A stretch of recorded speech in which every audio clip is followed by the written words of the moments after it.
Hello friends, welcome to DC training Pratapgarh Uttar Pradesh. दोस्तों, उत्तर प्रदेश के परिषदीय प्राथमिक एवं उच्च प्राथमिक विद्यालयों में जो शिक्षक भाई बहन लंबे समय से अंतर जनपदीय तबादले का इंतज़ार कर रहे थे, दोस्तों उनका इंतज़ार खत्म हुआ और अंतर जनपदीय तबादले की पूरी रणनीति उत्तर प्रदेश सरकार द्वारा दोस्तों घोषित कर दी गई। इसी के क्रम में तमाम हमारे शिक्षक भाई बहन बहुत ही ज़्यादा उनमें कौतूहल था, जिज्ञासा थी और एक प्रकार की परेशानी भी थी कि सर पारस्परिक जो स्थानांतरण के लिए हम लोगों ने आवेदन कर रखा था, म्यूचुअल ट्रांसफ़र, उसकी प्रक्रिया क्यों नहीं शुरू हो रही। तो दोस्तों सतीश चंद्र द्विवेदी जी हाँ दोस्तों, उत्तर प्रदेश के बेसिक शिक्षा राज्य मंत्री स्वतंत्र प्रभार डॉक्टर सतीश चंद्र द्विवेदी जी से वार्ता की गई और उन्होंने कहा कि अंतर जनपदीय स्थानांतरण और म्यूचुअल जो ट्रांसफ़र है उनकी प्रोसेस अलग नहीं है, दोनों एक ही है, एक ही साथ चलना है। बस अंतर दोस्तों यही है कि अंतर जनपदीय स्थानांतरण का जो जीओ आया, जो शासनादेश अभी आया, वो पहले आया और म्यूचुअल का थोड़ी देर में आया। तो आप बिल्कुल परेशान ना हो, आप सभी का म्यूचुअल ट्रांसफ़र होना है, शासनादेश जारी हो गया है। दोस्तों ये लेटर जारी हुआ है, प्रेषक हैं इसके सचिव उत्तर प्रदेश बेसिक शिक्षा परिषद प्रयागराज, सेवा में प्राचार्य जिला शिक्षा एवं प्रशिक्षण संस्थान समस्त जनपद उत्तर प्रदेश, दूसरा मंडलीय सहायक शिक्षा निदेशक बेसिक समस्त मंडल उत्तर प्रदेश और तीसरा जिला बेसिक शिक्षा अधिकारी समस्त जनपद उत्तर प्रदेश को। पत्रांक बेसिक शिक्षा परिषद 8769-894/2020-21, दिनांक 29 सितंबर 2020, आज ही का पत्र है और ये विषय है उत्तर प्रदेश बेसिक शिक्षा परिषद द्वारा संचालित विद्यालयों के अध्यापकों के शैक्षिक सत्र 2019-20 हेतु पारस्परिक अंतर जनपदीय स्थानांतरण के संबंध में। महोदय, उपर्युक्त विषयक शासनादेश संख्या 771/68-5-2020-15 स्मॉल ब्रैकेट 149/2020 दिनांक 21 सितंबर 2020 का संदर्भ ग्रहण करने का कष्ट करें, जिसके द्वारा बेसिक शिक्षा परिषद के अधीन संचालित विद्यालयों में कार्यरत अध्यापकों के शैक्षिक सत्र 2019-20 में किए जाने वाले अंतर जनपदीय स्थानांतरण की प्रक्रिया को प्रारंभ करने की अनुमति प्रदान की गई है। उक्त के अनुपालन में अंतर जनपदीय स्थानांतरण की अग्रेतर कार्यवाही पूर्ण किए जाने हेतु इस कार्यालय के परिपत्र संख्या बेसिक शिक्षा परिषद /858-64/2020-21 दिनांक 22 सितंबर 2020 द्वारा आवश्यक निर्देश प्रेषित किए गए। शैक्षिक सत्र 2019-20 हेतु अंतर जनपदीय स्थानांतरण पारस्परिक अंतर जनपदीय स्थानांतरण के संबंध में निर्गत शासनादेश संख्या 2019-5-2020-810/2017 टीसी दिनांक 2 दिसंबर 2019 की बिंदु संख्या 14 में स्पष्ट निर्देश है कि पारस्परिक एवं सामान्य अंतर जनपदीय स्थानांतरण की प्रक्रिया समानांतर रूप से एक साथ चलेगी। दोस्तों वही बात हो रही है कि दोनों जो प्रक्रियाएं हैं दोनों ही एक ही साथ चलनी हैं, अलग अलग नहीं।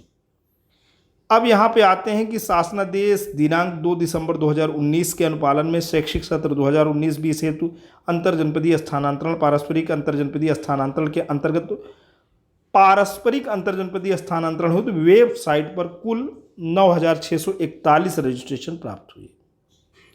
दावे आपत्तियों के निस्तारण हेतु बेसिक शिक्षा परिषद कार्यालय के पत्रांक बेसिक शिक्षा परिषद /2019 दिनांक 20 फरवरी 2020 एवं पत्रांक बेसिक शिक्षा परिषद /22319-4191/2019-20 दिनांक 3 मार्च 2020 द्वारा अंतर जनपदीय स्थानांतरण पारस्परिक अंतर जनपदीय स्थानांतरण के संबंध में दिशा निर्देश प्रेषित किए गए थे। बेसिक शिक्षा परिषद के पत्र दिनांक 3 मार्च 2020 द्वारा अध्यापक अध्यापिकाओं द्वारा निर्धारित तिथियों के मध्य उपलब्ध कराए गए प्रत्यावेदन पर निर्णय लेने हेतु संबंधित जनपद के प्राचार्य जिला शिक्षा एवं प्रशिक्षण संस्थान की अध्यक्षता में समिति गठित किया गया है, जो कि निम्नवत है। प्राचार्य जिला शिक्षा एवं प्रशिक्षण संस्थान अध्यक्ष हैं। मंडलीय सहायक शिक्षा निदेशक बेसिक सदस्य हैं। जिला बेसिक शिक्षा अधिकारी सदस्य हैं। उक्त समिति द्वारा अंतरजनपदीय स्थानांतरण पारस्परिक अंतरजनपदीय स्थानांतरण के संबंध में समस्त कार्रवाई शासनादेश एवं विभागीय निर्देशों के अनुपालन में की जाएगी। समिति के समक्ष प्रश्नगत प्रकरण से संबंधित समस्त अभिलेखों प्रत्यावेदन। दोस्तों, ये जो भी निर्णय है म्यूचुअल ट्रांसफ़र का, यही कमेटी करेगी। कमेटी में आप देख रहे हैं जिला बेसिक शिक्षा अधिकारी महोदय सदस्य हैं, एडी बेसिक साहब सदस्य हैं और डाइट के जो प्राचार्य महोदय हैं वो अध्यक्ष हैं। ये 3 सदस्यीय कमेटी है। आगे चलिए, इन्हीं कमेटी के सामने जो भी दावे हैं, आपत्तियां हैं, उन्हें प्रस्तुत करना होगा एवं समिति के निर्णय उपरांत अग्रिम कार्यवाही तथा प्रत्यावेदन अभिलेखों के रखरखाव का दायित्व संबंधित जनपद के जिला बेसिक शिक्षा अधिकारी का होगा। समिति द्वारा पारस्परिक अंतरजनपदीय स्थानांतरण के संबंध में निम्नवत समय सारणी के अनुसार समस्त कार्रवाई की जाएगी। अब यही समय सारणी है जिसमें आप सभी की कार्रवाई होनी है। 6 अक्टूबर से 9 अक्टूबर तक का समय आपको दिया गया है कि आप इसी कमेटी यानी जनपदीय समिति द्वारा दावे आपत्तियों की प्राप्ति निस्तारण करा लें। कोई भी आपको समस्या है, कोई आपका क्लेम है, कोई ऑब्जेक्शन है, अपने म्यूचुअल ट्रांसफ़र से रिलेटेड, अपने पारस्परिक स्थानांतरण से रिलेटेड, इस कमेटी के समक्ष जाएं, जो कि 6 से 9 अक्टूबर के मध्य आपके लिए काम करेगी। फिर दूसरा बिंदु कहता है जिला बेसिक शिक्षा अधिकारी द्वारा जनपदीय समिति के निर्णय उपरांत रजिस्ट्रेशन पत्रों को सत्यापित करते हुए लाक किया जाना। अब मानिए जिला बेसिक शिक्षा अधिकारी 10 से 11 के बीच में जो भी कमेटी के सामने आवेदन आए रहेंगे उनको वेरीफाई करेंगे और लॉक कर देंगे। अब तीसरा बिंदु कहता है अध्यापक अध्यापिकाओं द्वारा आपसी सहमति से पारस्परिक अंतरजनपदीय स्थानांतरण हेतु आवेदन पत्र अंतिम रूप से पूर्ण करने हेतु प्रारंभ या अंतिम तिथि अंतिम रूप से 12 अक्टूबर से 17 अक्टूबर तक इसे पूर्ण कर लेना है और सूची का आपका प्रकाशन कि आपका हो गया, किस जनपद को छोड़ के आप किस जनपद में गए और संबंधित आपके जो शिक्षक भाई बहन हैं उस जनपद को छोड़ के आपके जनपद आपके विद्यालय में आ रहे हैं, तो कुल मिलाकर के ये 22 अक्टूबर तक हो जाने हैं।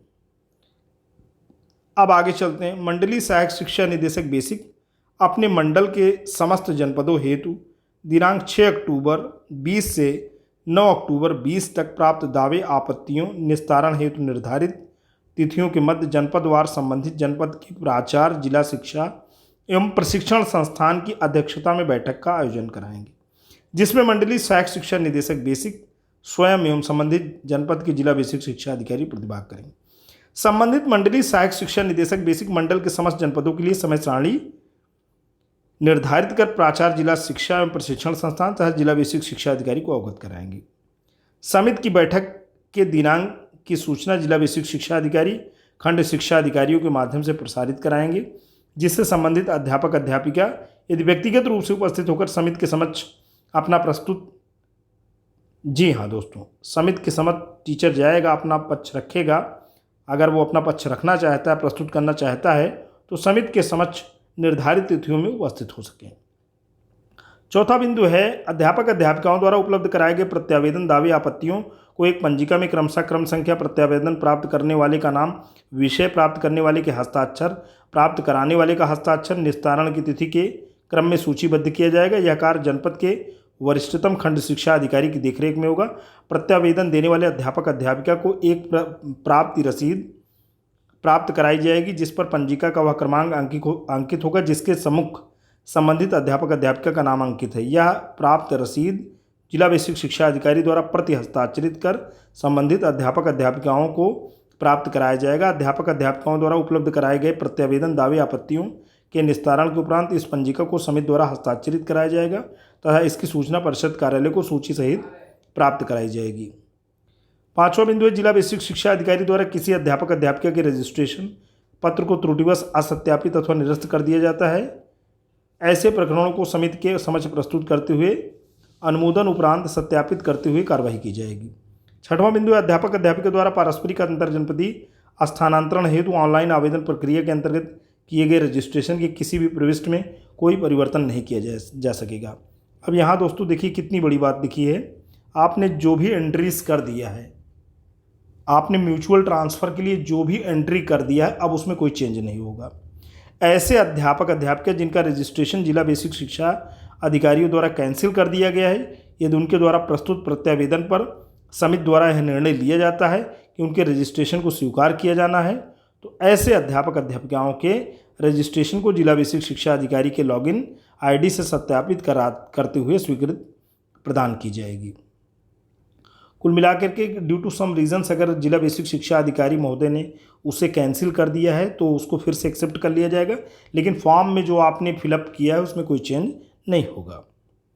समिति के निर्णयोपरांत संबंधित अध्यापक अध्यापिका के प्रत्यावेदन पर लिए गए निर्णय के अनुसार समस्त कार्यवाही निर्धारित समय सारणी के अनुसार निर्धारित तिथियों के मध्य स्थानांतरण हेतु प्रयोग में लाई जा रही वेबसाइट upbasicedu.parishad.gov.in पर संपादित की जाएगी।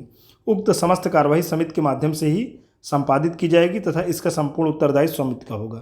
दोस्तों यहाँ पे 3 सदस्यीय जो कमेटी है उसमें हर एक सदस्य का अलग से कोई यहाँ पे वो नहीं है कि अलग से किसी का इम्पोर्टेंस है, पूरी की पूरी जो भी डिसीजन लेगी पूरी कमेटी लेगी, सभी का इम्पोर्टेंस है। कहने का मतलब उक्त कार्रवाई सावधानी एवं सूचिता से की जाए जिससे किसी प्रकार की अप्रिय स्थिति उत्पन्न न हो। उपरोक्त समस्त कार्यवाही शासनादेश दिनांक 2/12/2019 में निहित प्रावधानों तथा परिषद द्वारा इस संबंध में दिए गए निर्देशों के अनुसार समयबद्ध ढंग से संपादित किया जाएगा।